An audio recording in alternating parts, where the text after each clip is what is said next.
안녕하세요. 반갑습니다. 저는 창업가 이저엽입니다. 저의 소개를 간단하게 드리면서 오늘 이야기 한번 시작해 보도록 하겠습니다. 네, 저는 이 직업을 딱 하나만 고르라고 한다면 저는 저 스스로를 이제 창업가라고 설명을 드리고 있고요. 동시에 이제 세종대학교 융합창업전공에서 겸임 교수로 학생들을 가르치고 있습니다. 또 이제 최근에 이 책 여러분들 이제 이 책과 관련해서 와 주셨는데 이 창업 도서를 쓴 작가이기도 하면서 이 전까지는 요새는 조금 많이 쓰고 있지는 않은데 스타트업 관련한 이제 칼럼 활동을 언론사에서 진행을 해 왔었습니다.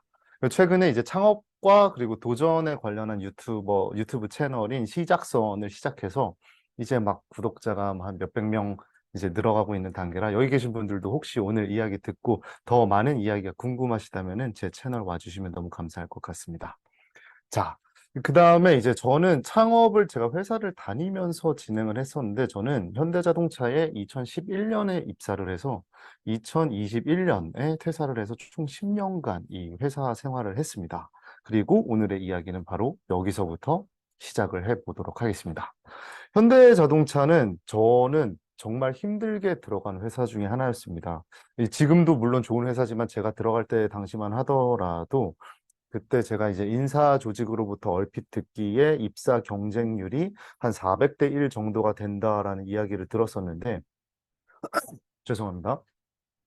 그렇게 힘들게 들어간 현대자동차는 저는 대체 왜 나왔을까에 관한 이야기를 오늘 한번 해보려고 합니다. 그러면서 제가 그때 당시 느꼈었던 그런 감정과 느낌들을 혹시 여러분들께서도 지금 느끼실 수도 있으니 그런 이야기들을 한번 해볼까 합니다. 자, 지금부터 30년 뒤의 미래를 우리가 한번 상상을 해 보도록 하겠습니다. 나는 어떤 모습일까요? 그리고 이와 관련된 실제 챌린지, 뭐 틱톡이나 인스타그램, 페이스북, 뭐 유튜브 등에서 진행했었던 챌린지가 있습니다. 몇 년 전에 이제 페이스 앱이라는 앱으로 이 챌린지가 뭐 연예인부터 일반인들 할 것 없이 되게 큰 열풍을 이끌었었는데요. 바로 에이지 챌린지라는 이제 일종의 밈이자 사람들의 유행이었죠. 그래서 이 페이스 앱에다가 본인의 현재 사진이나 현재 모습을 넣으면은 10년 뒤, 20년 뒤, 30년 뒤 자기의 이제 얼굴을 이제 그 노년의 모습을 보여주는 앱이었습니다. 여러분 지금도 이제 해보실 수 있는데 이거를 했었을 때 많은 사람들이 느꼈을 감정이 뭐 놀라움도 있었겠지만 대부분의 사람들이 낯설다. 이제 한국어로 표현하다 그러면은 낯설다가 되는데 영어로 이제 가장 많이 나왔던 리액션 중에 하나가 바로 strange였습니다. 내가 아닌 것 같은데 되게 낯선 사람인 것 같은데 다른 사람인 것 같은데 라고 이제 생각을 하는 거죠. 그래서 이거에 대해서 연구를 한 분이 계십니다. 바로 할 허쉬필드라는 행동심리학자이자 UCLA의 이제 경영대학원 교수신데 이 분이 바로 이런 이야기를 합니다. 사람들은 먼 미래의 자신을 심리적으로 인식하지 않는다. 미래의 자신은 낯선 사람이나 같다라고 하는데 정말 말 그대로 현재의 내가 있으면은 옆에 미래의 내가 있죠. 이 베컴이 나라고 했었을 때 그 다음에 이제 낯선 사람과 낯선 이의 미래에 관련해서 이제 실제로 브레인 스캔을 합니다. 내가 지금 나의 모습을 떠올리는 것과 미래의 나의 모습을 떠올리는 것, 그리고 낯선 사람의 모습을 떠올리는 것과 낯선 이의 미래까지 떠올렸을 때 그 뇌의 반응이 현재의 나를 제외한 나머지 세 세대에서는 반응이 전혀 달랐다고 합니다. 즉, 한마디로 나의 뇌 안에서는 나의 미래의 모습을 타인과 똑같이 동일화시켜가지고 인식을 할 수 있겠죠. 자, 그랬을 때 우리는 과연 타인에 대해서 많이 신경을 쓰고 사냐? 뭐 물론 이렇게 뭐 박애주의도 있을 거고 아니면 사람들을 아끼는 마음, 정말 인류애 같은 마음으로 정말 타인을 내 자신과 같이 보살피는 분들이 뭐 역사 속에 없지는 않았지만 우리는 실제로 내 주변 사람들은 물론 챙기겠죠. 사회적 동물로서. 근데 정말 뭐 먼 나라에 있는 아니면 정말 내가 모르는 낯선 사람, 길에 지나가는 내가 인식조차 하지도 않는 그런 행인들을 나는 이제 인지를 하고 그 사람들을 신경을 쓰냐? 그렇지 않습니다. 저부터가 그렇지 않거든요. 자, 왜냐? 분명히 우리에게는 이제 공감의 한계가 있기 때문입니다. 근데 그 문제가 바로 어디서 발생을 하냐면 여기서 발생을 합니다. 그 타인이 설령 내 자신의 미래이더라도 우리는 이미 그 존재를, 나의 미래라는 존재를 타인으로 인식을 하기 때문에 그에 대해서 신경을 쓰지 않는다는 겁니다. 이 여러분들도 이제 마찬가지로 느끼셨겠지만 여태까지 우리가 살아온 삶들은 일종의 어느 정도는 한 기관에서 보장이 되고 그게 끝나고 나면은 넥스트 스텝이란 게 있었습니다.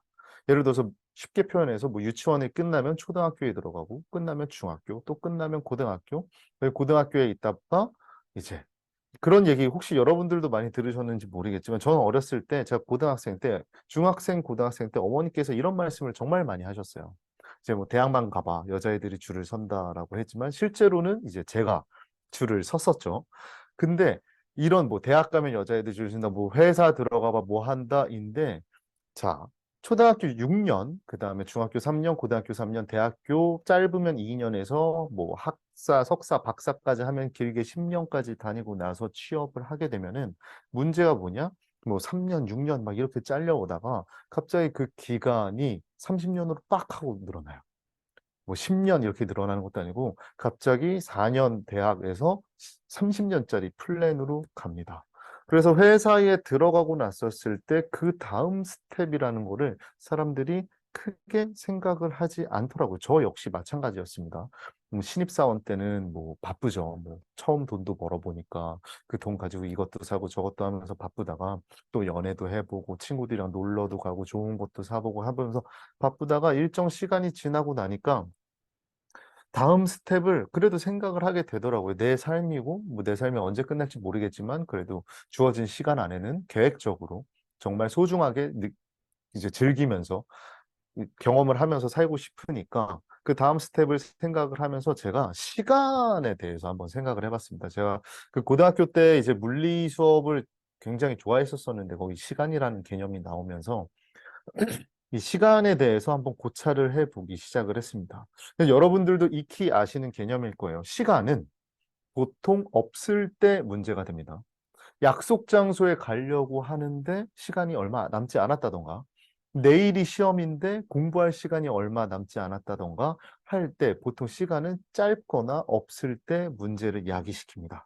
근데 제가 느꼈었던 시간으로부터의 문제는 시간이 너무 많아서 문제가 될 수도 있다는 사실을 느꼈습니다. 이 이야기를 조금 더 쉽게 설명하기 위해서 이 표현에 대해서 여러분들 혹시 아시는 분도 있고 모르시는 분들도 있겠지만 현금에는 가치 할인이라는 표현이 있습니다. 이제 뭐 경영학과에서 뭐 재무를 공부하셨다거나 아니면 뭐 주식 투자나 이런 금융 상품에 좀 해박하신 분들은 익히 들어보셨을 텐데요. 오늘의 100만 원이 10년 뒤에는 100만 원이 아니라는 개념이죠. 이 100만 원에 시간적으로 이제 이자가 쌓이다 보면 10년 뒤에는 뭐 200만 원이 될 수도 있고 그래서 미래에 200만 원이라는 돈을 만들기 위해서 현재의 100만 원을 저금해 놔야 된다. 미래의 현금이 현재로 오면은 그 가치가 할인된다. 실제로 영어로도 디스카운트라는 표현을 쓰거든요. 가치가 할인이 돼요. 근데 이게 정말 정반대로 시간의 경우에는 가치가 할증이 됩니다. 어떻게 할증이 되냐? 나한테 있어서 예를 들어서 30년 뒤의 미래를 생각한다고 하면 30년 뒤의 미래를 계획해봐. 아니면 30년 뒤의 미래를 준비해봐라고 하면은 사람들은 그 30년 뒤의 미래가 실제 그 30년보다 더 멀리, 더 먼 미래의 시간이라고 생각을 합니다. 이럴 때 보통 첫 번째 이유는, 대표적인 이유는 바로 그겁니다. 우리는 직장인을 기준으로 했었을 때 뭐 20대 중후반일 수도 있고 30대, 40대일 수도 있는데 30년이라는 시간을 이제 겨우 내 총 인생을 통틀어서 나의 전체 인생을 통틀어서 경험을 겨우 해봤을 뿐인데 그 뒤에 그만큼 긴 30년을 생각하고 계획을 한다는 게 현실적으로 많이 어렵기 때문입니다. 그래서 사람들은 대부분 어떤 생각을 하느냐? 한 번도 경험하지 못한 먼 미래의 시간이 오지 않을 것이라고 치부해 버립니다. 이런 흔한 케이스를 어디서 볼 수 있냐면 뭐 그런 뉴스 많이 보시잖아요. 뭐 빙하가 녹고 있습니다. 글로벌 워밍입니다. 이제 그런 온실 효과 때문에 지구의 온난화 때문에 빙하가 녹아서 한 50년 뒤 미래에는 몰디브에 있는 섬들이 다 잠길 겁니다 해도 사실 그 누구도 크게 신경을 쓰지 않는 것도 이러한 현상의 중에 하나인데 그거를 스스로한테도 대입을 시켜버리는 거예요. 나의 미래는 타인과 같다라고 뇌에서 인식을 하면서 또 한 번도 경험해보지 못한 계획을 세워보지도 못한 30년 뒤의 미래를 계획을 하는 것도 30년? 그 시기가 오기나 할까? 아, 당장 올해, 당장 이번 달, 당장 이번 주, 오늘 살기도 힘든데 무슨 30년 뒤의 미래야? 라고 생각을 하기 때문에 우리는 어떻게 한다? 그렇기 때문에 어떠한 대비도 하지 않습니다. 이런 생각들을 제가 이제 현대자동차 다니던 대리 이제 막 진급하고 그때부터 하기 시작을 했는데 그때 그래서 한 번쯤 그럼 나의 미래를 한번 생각을 해보자. 그래도 언젠간 이 30년이라는 시간은 물리적으로 단 1초의 오차도 없이 그 미래의 30년 뒤의 미래에 저한테 올 것이기 때문에 한번 생각을 해보자. 라고 생각에 접근을 시작했습니다. 그래서 첫 번째 제가 스스로에게 던졌던 질문은 나는 몇 살까지 살까입니다. 여러분들은 혹시 몇 살까지 본인의 인생을 그리고 계신지 모르겠지만, 뭐, 아마도 이제 그럴 것 같아요. 지금 현재 한국인의 기대 수명이 83세 정도인데 50년 뒤에는 이게 100세를 찍는다고 합니다. 근데 이제 평균 기대 수명이라는 거는 말 그대로 평균이기 때문에 내가 뭐 운동도 열심히 하고 밥도 열심히 먹고 밥도 건강하게 먹고 수면도 충분히 취한다면은 나는 평균을 한 20% 정도는 상회를 해볼 수도 있지 않을까라는 생각을 했었죠. 그러면서 드는 생각이 다들 뭐 그렇게 생각하실 거예요. 나는 한 80살 정도에 죽으면 딱 좋을 것 같은데 아니면 한 그래도 90까지는 살아보고 싶은데 근데 세 가지 경우를 제외하고는 보통은 우리는 100세 이상을 평균적으로 살게 됩니다. 그 세 가지 경우가 뭐냐? 불치병에 걸리시거나 아니면은 이제 사고사를 당하시거나 아니면 마지막으로 스스로 생을 마감하거나 이 세 가지 경우를 제외하고는 평균이잖아요. 내가 좋든 싫든 거기까지 갈 거란 말이죠. 수치상으로, 통계학적으로. 우리는 100세 플러스 알파의 시간을 살게 될 겁니다. 여기서부터 그럼, 오케이. 한 100세 정도라고 가정을 해볼게요. 아니면은 나는 뭐 운동도 열심히 하고 밥도 건강하게 먹고 하니까 그 이상 살 수도 있다라고 생각을 해보고 여기서부터 한번 같이 가보겠습니다. 이런 질문을 먼저 해봤죠. 나는 얼마나 모으고 퇴직을 할 수 있을까? 그때 당시 현대자동차에 있었던 보통의 사람들이 한 부장 정도의 직급으로 퇴직을 했는데, 뭐 제가 그들의 이 통장을 하나하나 까보진 못했지만, 평균적으로 그래도 적게 모았으면 한 10억, 많이 모았으면은 20, 많이 모았다라기보다 잘 모으고 잘 굴렸으면, 그래서 잘 불려냈으면은 한 20억 정도를 수중에 들고 퇴직을 하는 느낌이 들었어요. 10억에서 20억 적은 돈이 아닌데, 이 돈을 가지고 퇴직을 하는 시점이 문제죠.